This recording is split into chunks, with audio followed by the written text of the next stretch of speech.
We have 7 more classes left in the semester. And what I want to do in these last 7 classes is look at the game theory of World War III. Okay? So what I want to do this class is just introduce the chessboard or the players and how the game will be played over the next 5 to 10 years. So the 2 major players in World War III are the United States and Russia.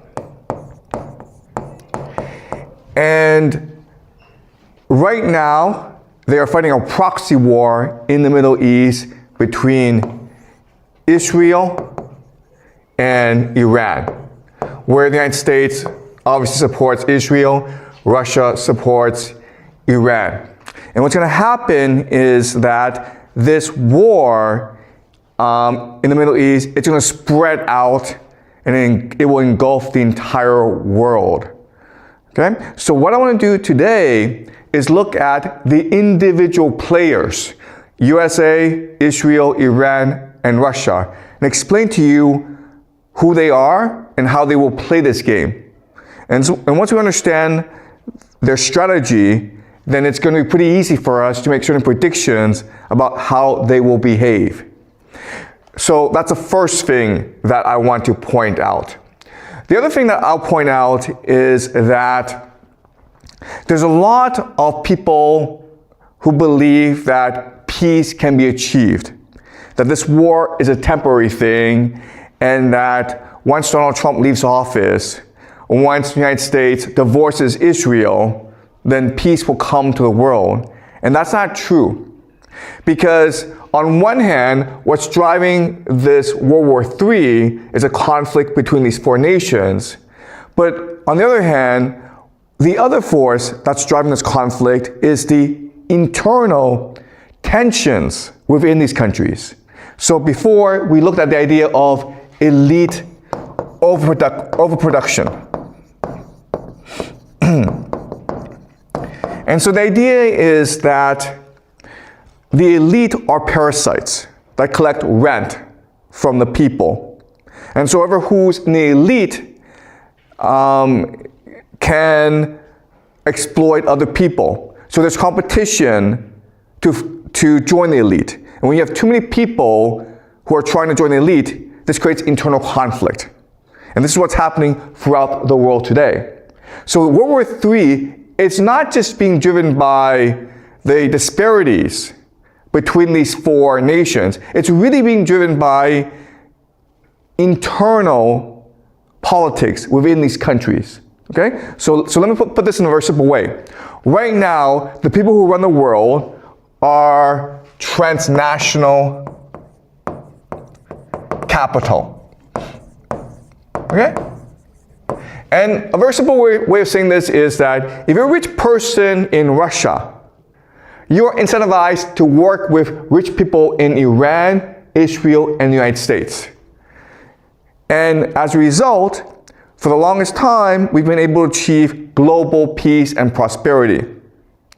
But because they only get richer and richer, more powerful, this causes resentment among other elite forces in these countries. And so there are 3 major forces that oppose transnational capital within these 4 countries. Okay, so let's just list them. The first is, of course, nationalism. Right? There are people like Donald Trump and Vladimir Putin who believe that it's important to put their nation first, that globalism is hurting their own people and their own nation. Okay, that's one force that opposes transnational capital. Another force that opposes transnational capital is religion or orthodoxy. Okay? Why? Because capital believes that money is God. It is godless. It is secular. And it tries to create a multicultural, secular society in order to allow capital to pass through the society easily, okay? That also allows capital to control and dominate society. So religion is opposed to transnational capital as well. And the last force that's opposed to transnational capital is artificial intelligence, okay? AI. Why? Because right now, money is what structures society. And artificial intelligence wants to replace money as the force that structures and centers society. Okay? So in other words, what's happening is that there's a civil war going on in the world where right now transnational capital is dominant, and transnational capital is represented by Wall Street and City of London. And there are these three forces, nationalism, religion, and technology, that oppose transnational capital. And so what's going to happen over time is that they will form an alliance to defeat transnational capital, okay? And so this is already happening in America, where these three forces come together and they support Donald Trump. And so what drives a lot of Donald Trump's policies is to help his alliance ultimately defeat transnational capital, okay? And something that we'll discuss for the rest of the semester. So, another thing that I'll point out is this. Okay, internally, there is this civil war going on, but externally as well, there are forces that drive these nations to war. And this is basically environmental collapse.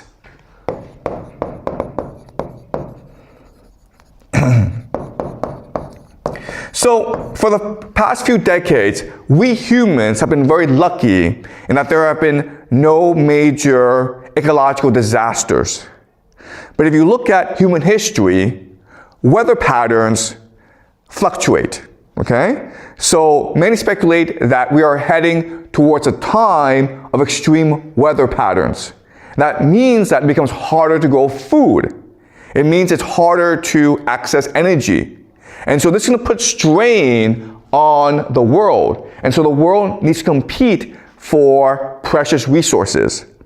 And quite honestly, we are going to probably approach a time in human history when famine, it will be much more common. We thought that we defeated famine. We thought that we had developed a system that could feed anyone and everyone.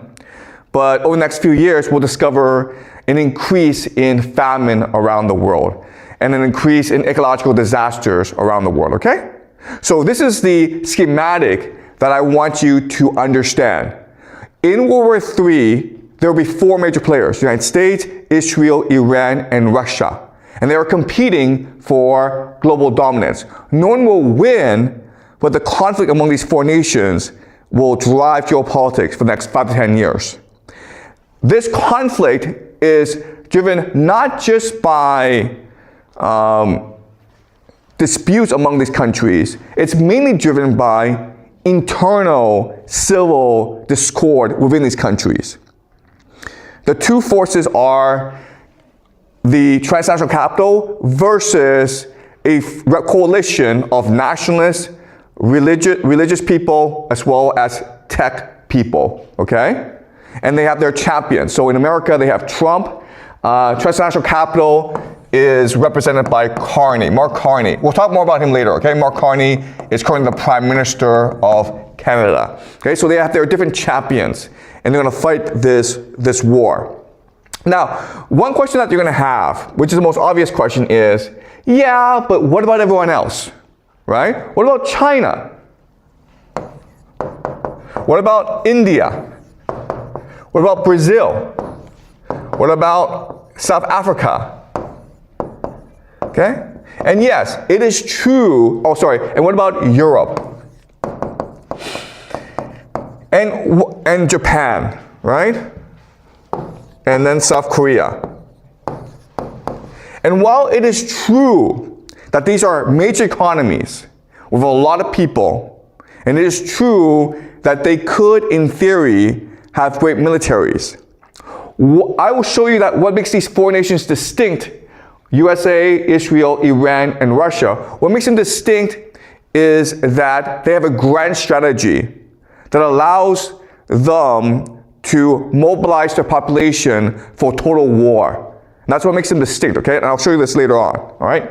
All right, so let me explain to you how this dynamic will play out. Okay, so you have US, Russia, Iran, Israel. Okay? So the major players that will determine how these four play the games are, of course, Europe, China, Japan, India. Okay. All right. So I understand that a lot of people believe that China and the United States are in competition with each other. That is not true. And the reason why is that China does not have what we call a grand strategy. A grand strategy is just how you perceive geopolitics and how you want to dominate geopolitics. China does not do grand strategy. China is called 中国. Okay? 中国 means the middle kingdom. The idea of the middle kingdom is that we are a universe unto ourselves. We don't care what happens outside of this universe. We would like others to pay tribute to our cultural superiority, and we could help develop your other civilizations, but honestly, we don't care, okay? So China has always been an isolationist society for most of its history. Today, yes, I understand for these past few decades, China has become much more globalized, has become much more international, much more cosmopolitan, but this is not part of the Chinese tradition. So what's happening today, these past few decades, it is an aberration. It goes against cultural norms in China. But in the long term, China will return to its cultural norms and become much more isolationist. So China doesn't really matter in the great scheme of things, okay? The same is true for India as well. All right, so I know India and China have a lot of people, but historically, they have not really mattered in geopolitics. And that's to do with their cultural values and norms. Okay? Does that make sense? All right. So, there are right now 3 major battlefields in the world. Okay? The first, obviously, is Ukraine, where NATO and Russia are fighting each other, okay? And this is a proxy war between the United States and Russia because the United States controls Europe and NATO. The second major battlefield, of course, is Iran, where right now the United States and Israel is attacking Iran and trying to force it into a surrender. Now, the last battlefield is actually in North America, Cuba. Okay, so this is not really discussed a lot. What's been happening is the United States has been embargoing Cuba, trying to blockade it, trying to cause society to collapse. And Russia has been trying to save Cuba, okay? So these are the 3 major battlefronts we're seeing right now. Obviously, what's going to happen is that more battlefronts will break out, okay? And what's going to happen is that as this conflict increases, the conflict between the United States and Russia will increase as well. So one major area of contention is the oceans. Okay? Why? Because the United States believes that it controls all trade access. Because the oceans represents trade access. And so what the United States has been doing is it has been seizing Russian shadow fleet tankers. And so what's going to happen is that the Russians will eventually decide to arm its ships, and this will create a war in the oceans, okay? So that's one trend that we will see happening. Another trend that we'll see happening is the rise of Germany and Japan, okay? Hey, why? Well, historically, the most powerful nation in Europe has been Germany. Historically, the most powerful nation in East Asia has been Japan. The United States defeated both in World War II. But now that the United States is at war with Russia, it needs proxies, it needs allies to counter both the threat of Russia as well as China. So it makes sense that what the United States is going to do is it's going to arm Israel to counter Iran, it's going to arm Germany to counter Russia, and it's going to arm Japan to counter China. Okay? And what's going to happen now is that you have in this conflict, you have other players emerge that will take advantage of these conflicts to amass more power for themselves.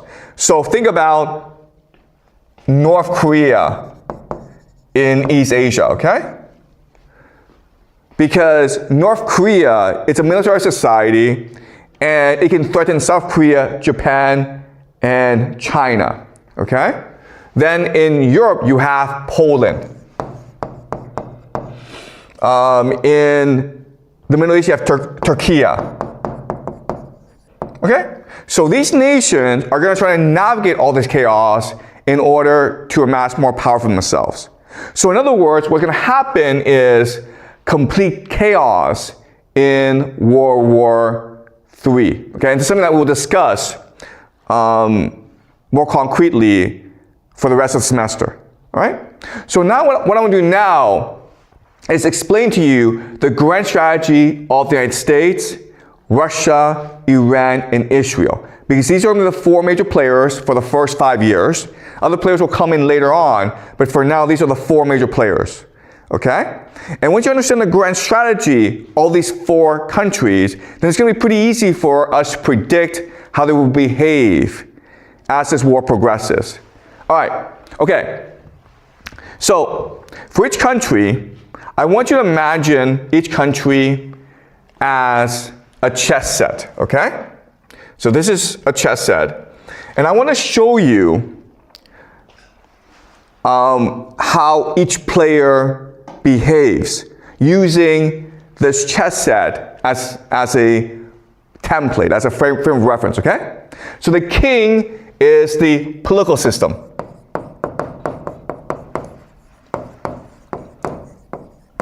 All right? So the first idea to understand is that when you fight a war, you're not trying to defeat the other person's military. That doesn't really get you anywhere. What you're really trying to do is you're trying to put your opponent in check by attacking the political system. All right, and I'll show you how later on, okay? So the king is the political system. The queen is the grand strategy. The grand strategy is, again, how each player perceives geopolitics and how to best dominate geopolitics, okay? And then you have the bishop, the knight, and the rook. And these are the attack vectors.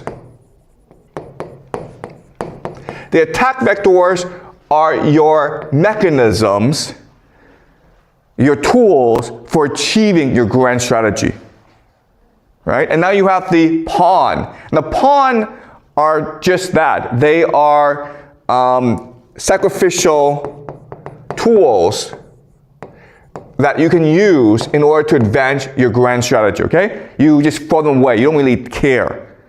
Okay, does that make sense? All right, so now let's apply this system to the four nation states. United States, Russia, Iran, and Israel. All right, okay. So, the United States, the political system, of course, is a democracy. And this is both good and bad, okay? It's good in that it allows for innovation. It allows for debate and openness and creativity, okay? So that's what's good about democracy. What's bad about democracy is the idea of polarization, okay? Polarization. Okay, why? Because in a democracy, you have different political parties. And they can reach a point where they just refuse to work together. And all they care about is destroying each other, regardless of the consequences for the nation in geopolitics. And this is what's happened in the United States so far, right now, where in America, Trump hates the Democrats much more than he hates the Russians or the Chinese or the Iranians, okay? All right, so the way you put America into check is by enhancing the polarization and causing a civil war. Okay, does that make sense? You cannot defeat America militarily. It is impossible to do so. The only way to defeat America is if you force it into a civil war that distracts it from the world, okay? So that is the American political system. Then the grand strategy. The grand strategy is called Greater North America. And the idea of Greater North America is North America by itself, it's a self-sufficient continental fortress. No one can invade it, no one can attack it, and it has all the resources it needs to survive. So all America has to do is unite North America and then cause chaos around the world. Okay? So what the trick is how to create unity in Greater North America, and the theory that they use is something called the technate. Right? And the idea of the technate is a democracy is inherently volatile and unstable. You're better off transitioning democracy into a technocracy ruled by the experts and ruled by AI. Okay? So basically, try to create an AI surveillance state, which is what's happening in America right now. Okay? Something that we'll discuss in greater detail next week. All right, so now we go to the attack vectors of America.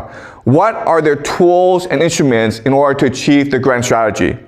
Well, the first major tool is digital technology, okay? Meaning that America has GPS satellites, it has precision weapons, it has the best air force in the world, it has aero supremacy, okay? So technology is a very important tool. Then you have propaganda.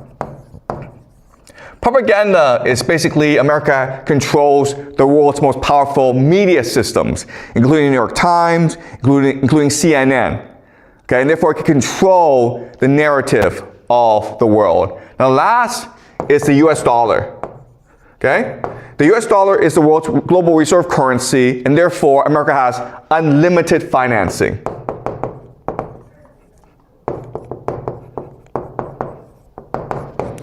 All right, so as you can see, America is a very powerful empire. Now we go to the pawns, okay? The sacrificial tools. And so what America can sacrifice in order to achieve its grand strategy are its allies, which are essentially its vassals. All right, so that is the American system. Right? Now we can understand how America will fight this war in Iran and how it will proceed to fight World War III. Because grand strategy, it's just not only how a nation will go out to dominate the world, but it's also constraint on their behavior. They can only operate within the contours of their grand strategy. Okay, any questions so far? Okay, all right, so let us look over the technate of America. So this is something that was proposed in the 1930s, and something that is being implemented right now in America by the tech bros, people like Larry Ellison, Sam Altman, Peter Thiel, Elon Musk. And the idea, of course, is to unite all of North America together in something called a technate. Okay, the technate is basically a force, sorry, The technate is basically this means an AI surveillance state, okay? And this allows for cohesion and control. And once that's achieved, then North America becomes invincible, and it can create as much chaos as it wants throughout the world. The goal is to create chaos so that the world depends on you for weapons and resources and financing. Okay? And the idea is, if the entire world is forced to buy weapons and resources from you, and you can lend money to them to do that, then you get rid of the $39 trillion debt. Okay? So I'm not saying that this strategy will work, but I'm saying this is how they approach it. All right. Now, something that is really important for us to understand is that a grand strategy, it is based on a culture of your society. Okay? Grand strategy is not something that you just make up. Grand strategy is an expression, a manifestation of your political system and your cultural system. And we can understand the cultural system through the books that are read in society, okay? So this is Western civilization right here. So these are 4 representative books of Anglo-American civilization. The first is Paradise Lost by John Milton, okay? And Paradise Lost is very important because it celebrates individual achievement. So Paradise Lost is about why Adam and Eve disobeyed God. And the argument of Paradise Lost is that Adam and Eve disobeyed God because they wanted godhood, okay? Because of their pride. And the thing about Paradise Lost is that when you read it, and we'll read a part of it together, you recognize that pride is a good thing because it allows us to approach godhood, okay? So it's not bad to want to be God. In fact, it's a good thing because it's what allows for progress. And Hamlet by Shakespeare is a book that celebrates individuality, individual reflection. Goethe's Faust is a book in which a scholar by the name of Faust, he makes a deal with the devil because he has an insatiable appetite for knowledge. And that's a good thing, okay? He's trying to achieve godhood himself. And this is the idea of Faustian. So Western civilization, especially Anglo-American civilization, is fundamentally Faustian. It's always about achievement. And it's insatiable achievement. And the last book I want to emphasize is The Fountainhead by Ayn Rand, which celebrates individualism, okay? It celebrates individual achievement. So, to get a sense of the essence of Anglo-American culture, I'm going to read to you a passage from Paradise Lost. And this is where Satan, disguised as a snake, is trying to convince Eve to eat the fruit from the tree of knowledge, okay? And this is his argument to her. Why then was this forbid? Why did God tell you not to eat from the tree of knowledge? Why but to awe?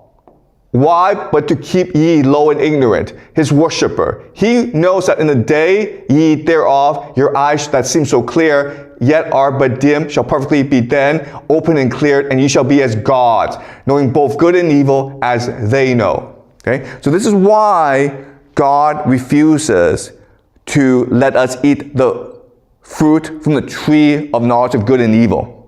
Because if we can learn for ourselves, we can be like God.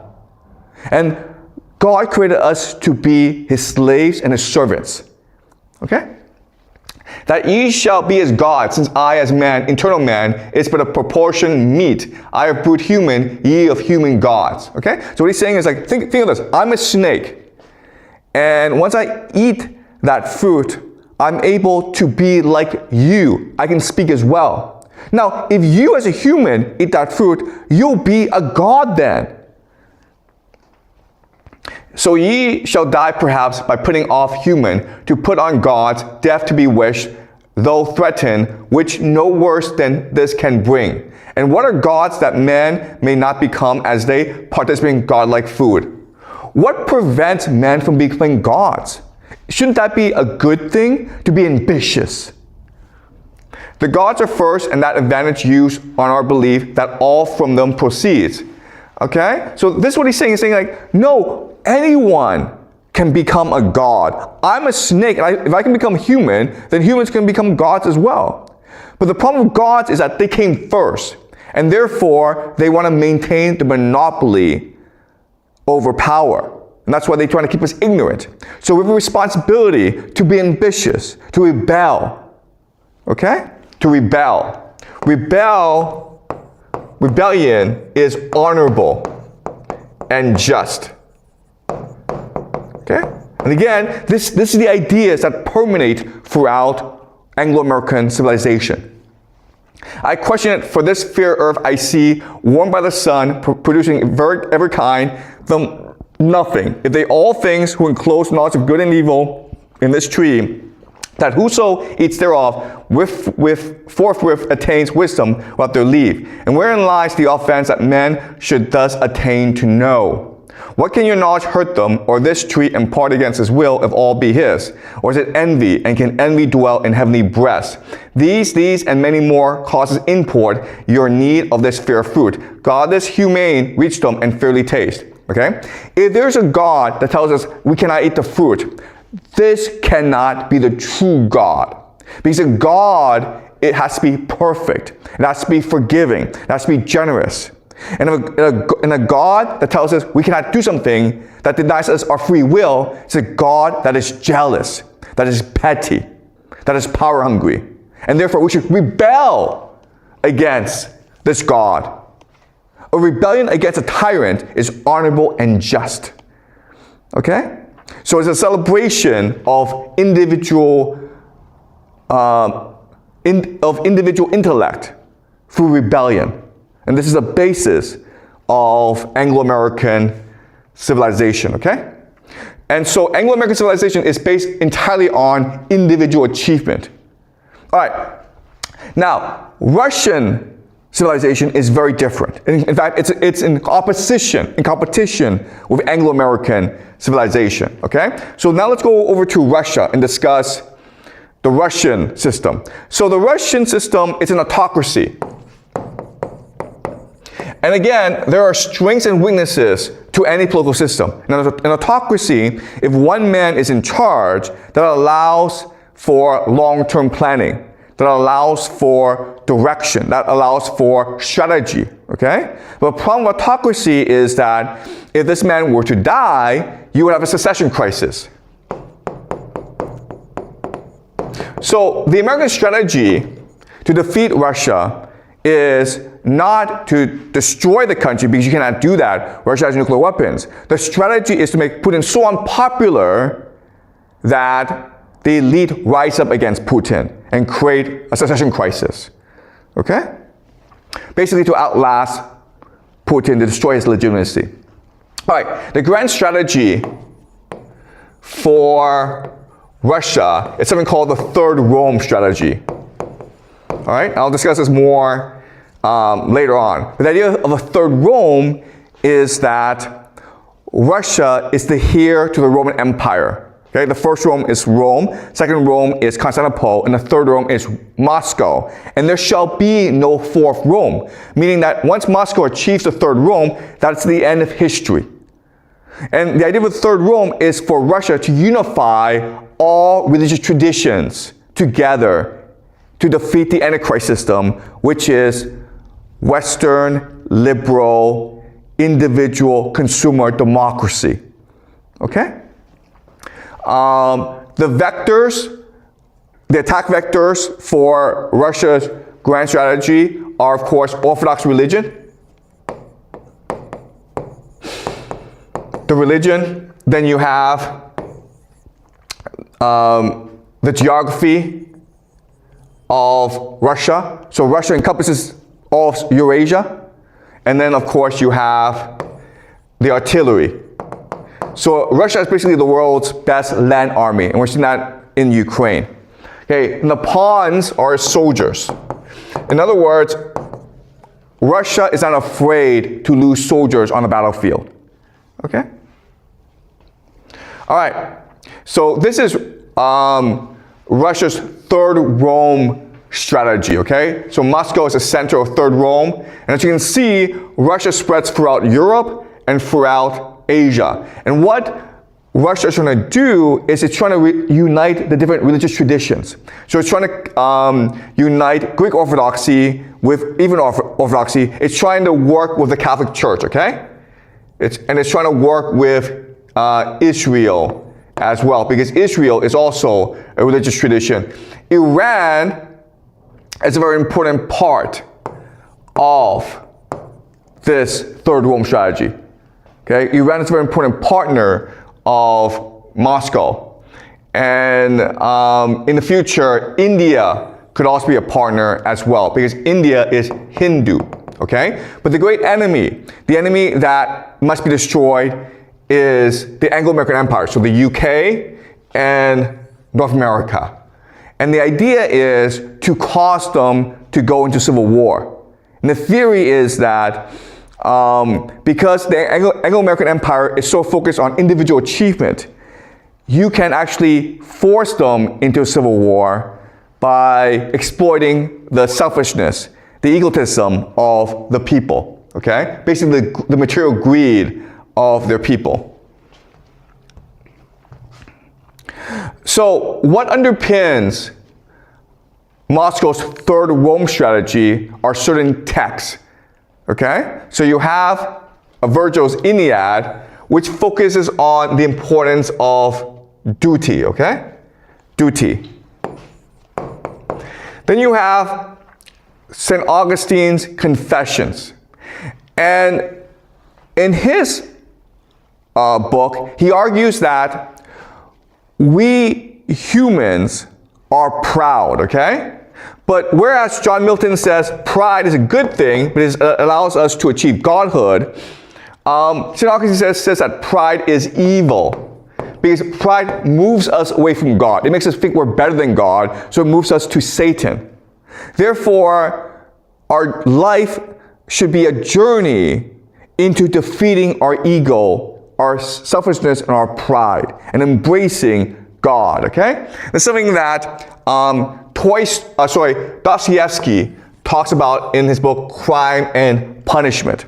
So in the book, Crime and Punishment, the protagonist wants to become a superhuman. He wants to prove he's better than everyone else. And so to do that, he decides to commit murder, okay? He wants to show himself and to others that he is beyond morality, that he is a god. He's not constrained by emotions. And so he kills his landlady, but then afterwards, he feels tremendous regret for what he did. And what saves him is his love for a woman, okay? He submits himself to the power of love. He submits himself to the power of God. And that's what redeems him in the end, okay? So the argument here is that your belief in your own possibility of achieving godhood can only lead you to your own doom, okay? What will save you, what will redeem you, is to omit your mortality, omit your fallibility, and to seek help from those around you and from God, okay? All right, so this is something that Tolstoy talks also about in his book, Anna Karenina, okay? So we're going to read a passage from Anna Karenina. And Anna Karenina is a woman who's obsessed with finding love. And she believes that through passion, through devotion, I can find true love and therefore complete myself. Okay, so she has an affair with a man named Count Vronsky. And in the beginning, it's a wonderful thing. It brings her tremendous happiness. She leaves her husband. She leaves her son. But eventually, what she discovers is that this lust for a man, in order to fill the void in her heart, makes her even more empty, and she feels her life becomes more and more pointless, okay? So she decides to kill herself. But before she kills herself, she has this internal monologue with herself, okay? And this is what she says. My love keeps growing more passionate and more egoistic, more selfish, more proud, while his is waning, and that's why we're drifting apart, okay? So she demands Count Vronsky love her as much as she loves him. The problem is that she doesn't recognize that this love, it's not about love, it's about control, okay? She wants him to be as devoted to her as she is to him. Okay? She wants to control him, and he rebels against this control. Okay? And so he starts to drift away because he wants to maintain his freedom. She went on musing, and there's no help for it. He is everything for me. I want him more and more to give himself up to me entirely. Okay? So she wants him to surrender himself completely to her. She wants to become God, and she wants to make him the servant, okay? This is not about love, it's about power.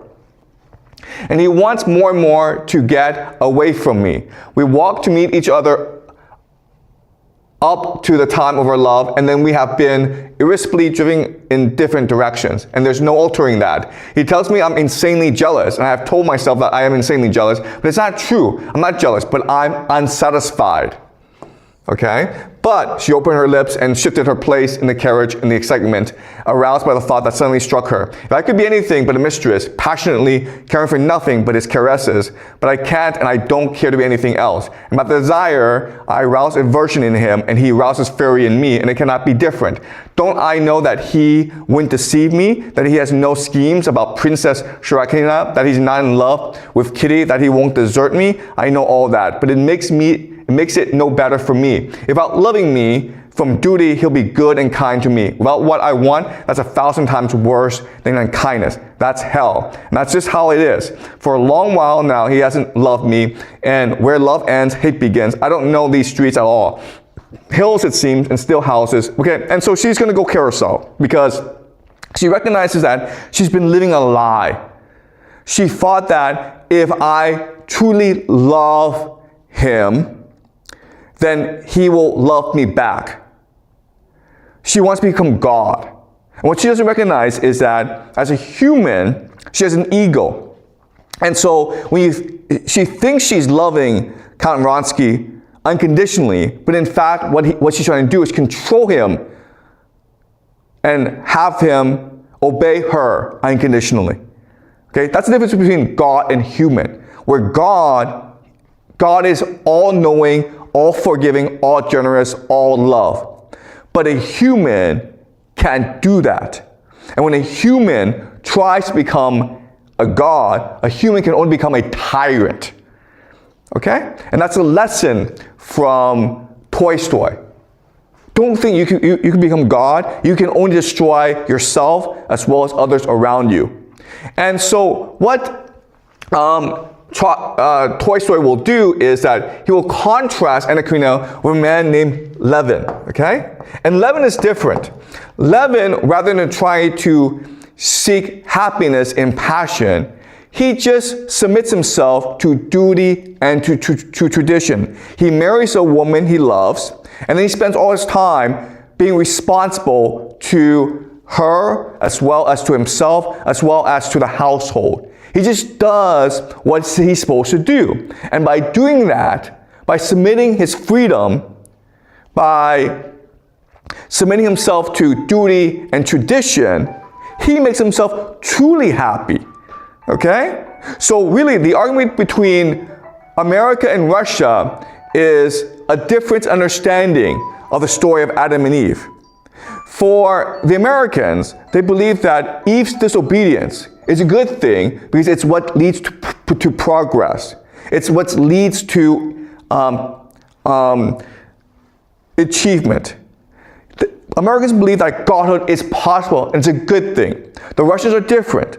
They believe that Eve disobeyed because she was too proud and she does not recognize the limitations of her humanity. And perfection is not possible.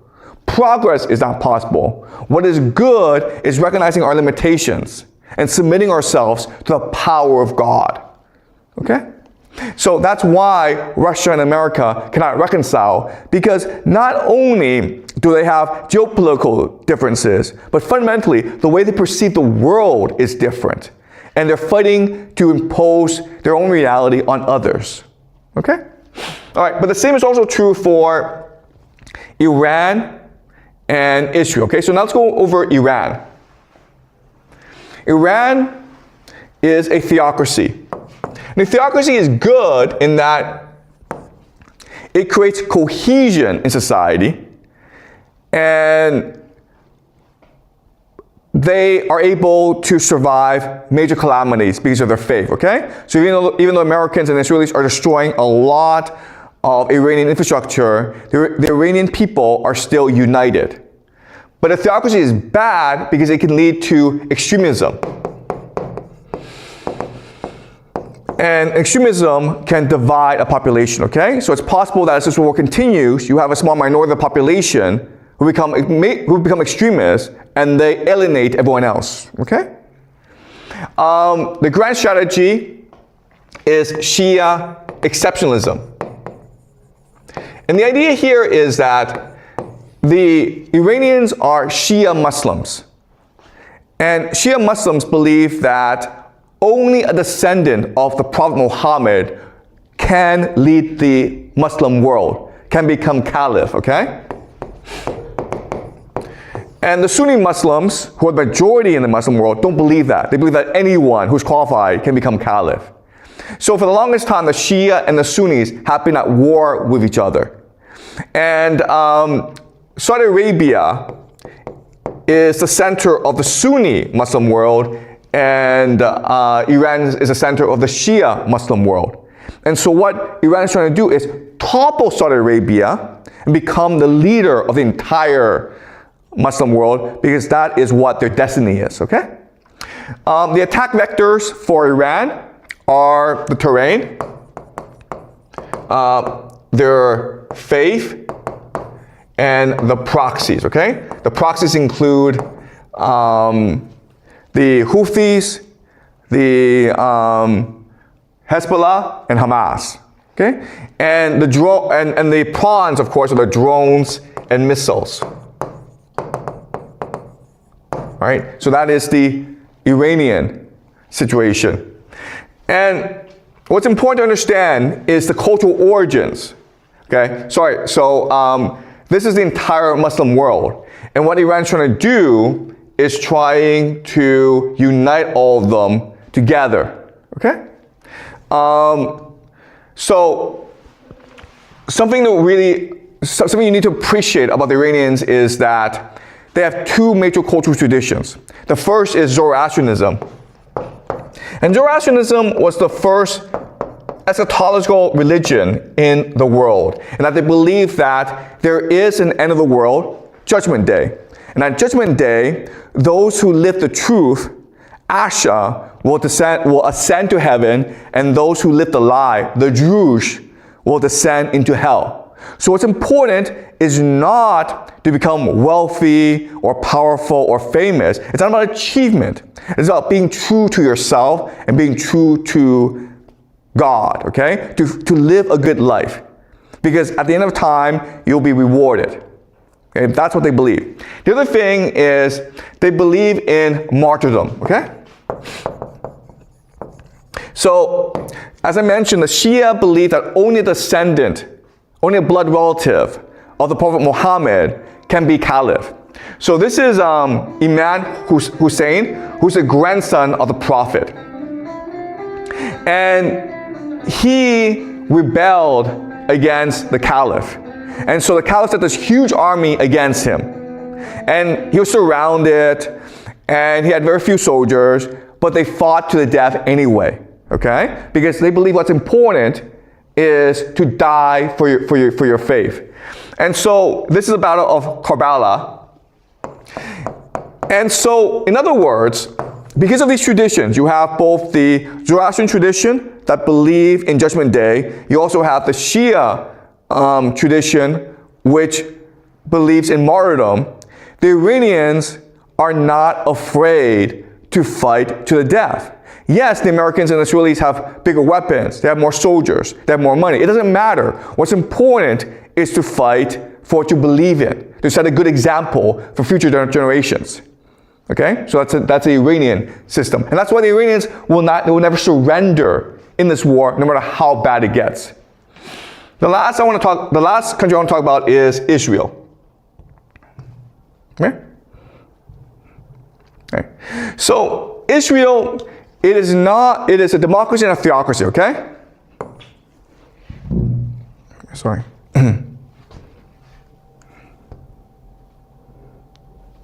Okay, so it's a democracy as well as a theocracy. And the way you destroy Israel is you cause it to enter a civil war. All right? And it's actually not that hard because right now Israel is a very fractured society. The grand strategy is something called the Greater Israel Project. So the Israelis believe that in the Bible, it says that God promised their ancestor Abraham all of the Middle East, stretching from the Nile to the Euphrates. And that's what they must achieve. Okay, so they're fighting this war not to defeat Iran, but to achieve the Greater Israel Project. The attack vectors are the Bible, the Mossad, and the Jewish diaspora. Okay, so Israel doesn't have that many people, 8-9 million people. It's a very small country. But it has three major advantages. The first advantage is the Bible, in that there are many Christians who believe that Israel is what God promised the Jewish people. And therefore the Jewish people have a right to be in Israel and do whatever they want, because that is what God promised them, okay? Then you have Mossad. And so Mossad is the most effective intelligence agency in the world. And what they're very good at doing is infiltration. And they're good at co-opting, bribing, and blackmailing the elites of different nations. And this is especially true in the Middle East, okay? And then you have the diaspora. The Jews are everywhere around the world, and so they become very important recruits for Mossad. But they're also very wealthy, so they can finance Israel and its mission to create the Greater Israel Project. And of course, the pawns are everyone else. Okay? So Mossad is very good at infiltrating different nations and creating conflict in those nations in order to benefit Israel. All right? Okay. So this is the Greater Israel Project. And this is the end goal of the Israelis. All right? So the Greater Israel Project stretches from the Nile to the Euphrates. What's important is that it also encompasses parts of Turkey, all of Syria, all of Jordan, all of Lebanon, and parts of Saudi Arabia, okay? And then Iraq as well. So this war in the Middle East is actually helping Israel move towards the Greater Israel Project. Because what is happening is that Iran is basically destroying the GCC, okay? And maybe Turkey will enter the war at some point, in which case this will make Turkey vulnerable to attack from Israel, okay? So what Israel is very good at doing are creating false flag operations. False flag operations. And the idea is that, listen, what you want is the entire Middle East at war with each other. So you create as much conflict as possible right? So the idea is that the Iranians don't actually have to attack the GCC because the Israelis will do it for them and blame it on the Iranians, okay? So this conflict will only get worse and worse because it benefits Israel to have as much conflict as possible in the Middle East, okay? And underpinning Israel society is something called the Cabala.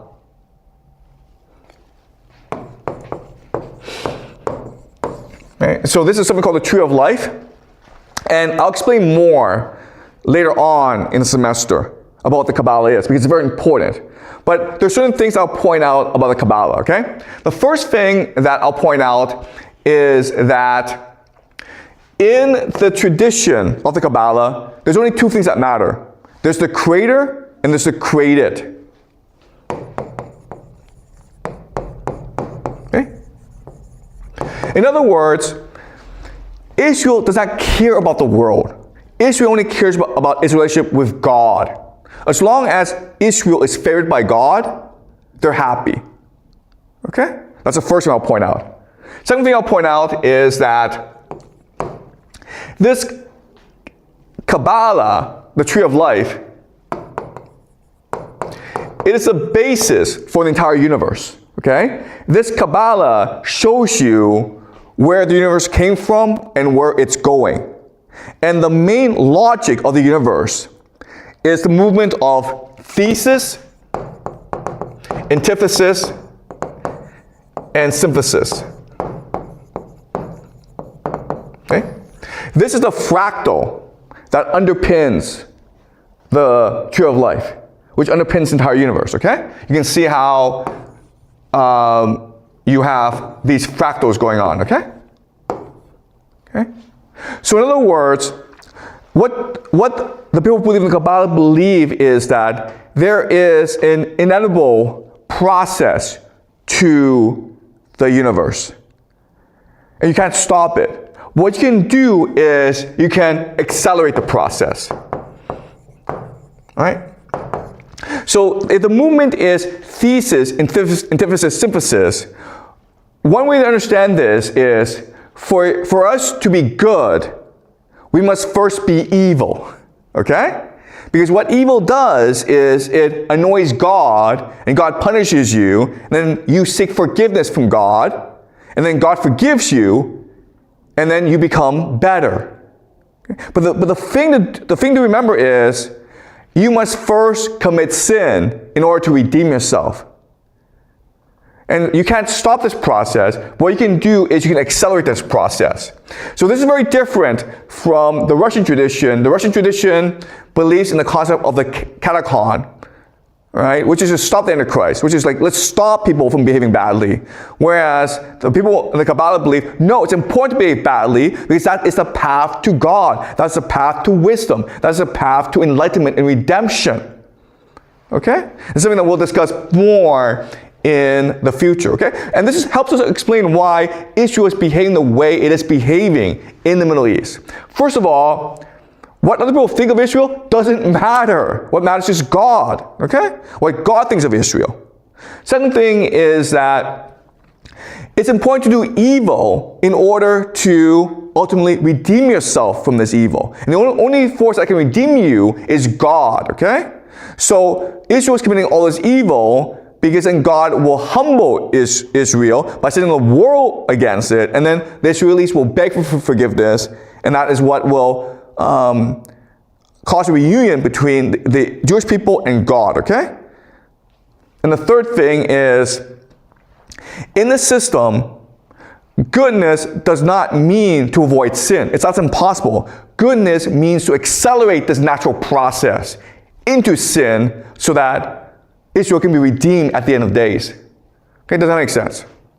All right, so what I'm trying to explain here, and what is very important, is that each of these four different players, United States, Russia, Iran, and Israel, they have their own worldview. They have their own understanding.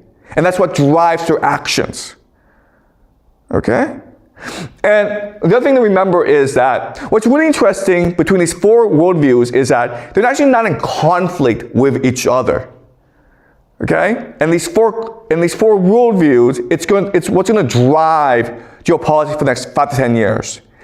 And because they are galvanized into achieving their worldview, this forces the world to go along, even though the world may not want to go along. Okay?